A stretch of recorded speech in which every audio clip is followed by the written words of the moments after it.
Welcome back to the mini-series of how to be successful. This is where I'm going to talk about how to change your life and get out of your current circumstances and where you are. It's very, very hard for us to take risks and chances, but if you look at any of the phrases and statements, they all talk about fortune favors the bold and try hard and you'll succeed and blah, blah, blah. There is some truth to all of those things, because if you're one of those people who has a desire to change but doesn't take steps to change, then it's just a fantasy and you're not going to get out of the mess. I'll try to use some real world examples, because if I talk in generic and general terms, it may not make so much sense. So for example, if you're born in a council estate, in a shanty town or a slum, you didn't get good education, you are surrounded by people who are all poor, and you don't like your circumstances. Most of those people that I know from those backgrounds, they blame the world and they blame the society, they blame the system, they blame the government for everything that's happened to them.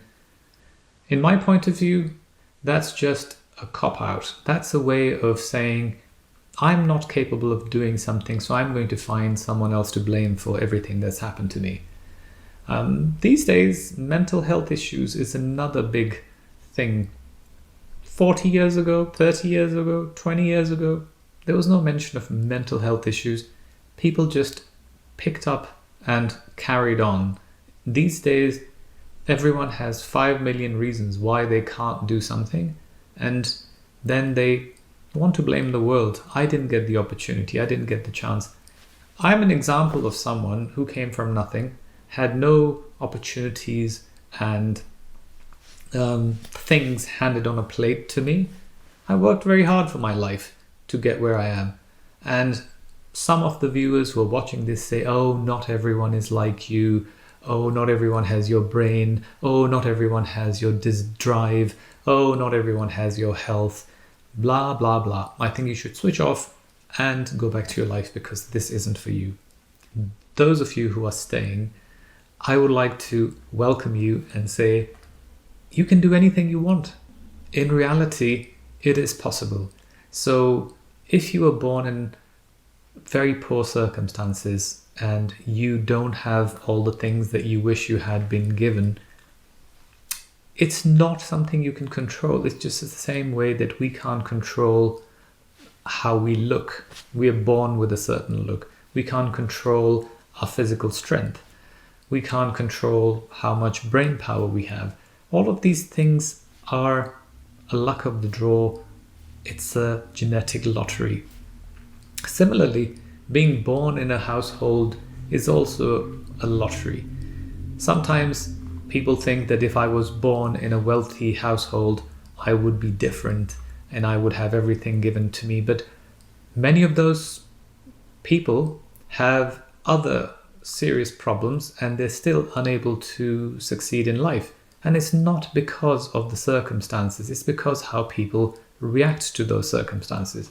So if you are stuck in a job or a place where you are unhappy, you're the only person who has the most amount of power and influence to change your circumstances and get out of it. So let's take an example of you being born in a council estate and you've been living off benefits, your parents live off benefits, you've had basic education, now you work in a shoe shop or, I don't know, in a local grocery store. If you accept your fate and your life and say, this is the card I was dealt with and this is what I'm going to do, you set your aim at, one day I will get another house given to me by the government or a flat, I will get a job that pays me enough money that I can pay my bills, I'll find a girl or a guy and get married and have 2 kids. You are restricting yourself, because that's not what you should be thinking. You should be thinking, okay, what are my strengths? What are the things that I'm good at? Perhaps you're good at drawing. Perhaps you're good at playing an instrument. Perhaps you're good at maths. It could be a vast number of things. Just because you work in a grocery store doesn't mean that you have to work there for the rest of your life. You can start planning and carefully chalking out the next 5 years of your life. You'll have to make sacrifices, as I did. When people were going out and partying and having a great time, I was at home studying, working during the day, and then studying in the evenings, preparing for exams and writing assignments because I wanted to have degrees. And it could be that that's something you need to do. Take up part-time education. Maybe you can play an instrument. Maybe you can play the piano or a flute or a violin, and suddenly you watch this video and you realize, damn, I need to do something with my life. I'm unhappy working in the grocery store. So there are tons and tons of videos online, free classes, YouTube. You can start focusing and learning the skill that you have, the thing that you really enjoy. People make this statement all the time where they say, if you love what you do, you'll never work for a day in your life. It's kind of true, but not 100% true, because once it becomes a job, the fun element usually is gone because you are so fixated in making it perfect because that earns you money that the joy of being crazy with it kind of dies. But there is a good balance to be found. So look at what your skills are. And I can't list 500 different skills that people may have because I don't know what your skill might be as a viewer. What I can say is find out what your skill is and try to be as good as you can with that skill, because there's a massive, massive possibility that you will become successful doing it. Money and power and fame and all these things, they are a byproduct of success. Success actually means being good at what you do. So if you're good at playing an instrument or, I don't know, riding a bike, there are people, I mean, you might be surprised, but there are people who make money because they're good skateboarders. They skateboarded, became their passion, their life. They're people who ride bicycles and they are famous and successful and wealthy as a result. So you don't have to become a lawyer, engineer, or a doctor, or a CEO of a company or an investment banker, because those are kind of the jobs that everyone thinks, oh, if I do that, I will be successful. But are you actually designed to do that? And what happens if we have too many investment bankers or too many doctors or too many engineers? They become surplus, and then the value of their work goes down. So it's better to find out what you're good at and start focusing on it and improving on it while you do your day job. I'm not saying quit your job at the grocery store because that pays for your current life. But what you can do is stop hanging out with other people who have no ambitions and desires. And after watching this video, I hope you'll go away and you'll reevaluate your circle of friends, your friends and family, even your parents, and try to figure out which one of those is actually good influence on me. Try making friends with people who have ambitions and desires, because as they say, birds of a feather flock together. A man is known by the company he keeps. These things matter. A lot of you who are snowflakes and lefties and politically correct who want this world to be a perfect place will say, oh no, we can't leave our friends. This is unkind and these are people that we care about and love and all that. I'm not saying drop them. I'm just saying make other friends, improve your social circle, reduce the time you spend with these people, because others out there who are similar and like-minded will also love you and respect you and be friendly, but at least they will push you to be a better version of yourself.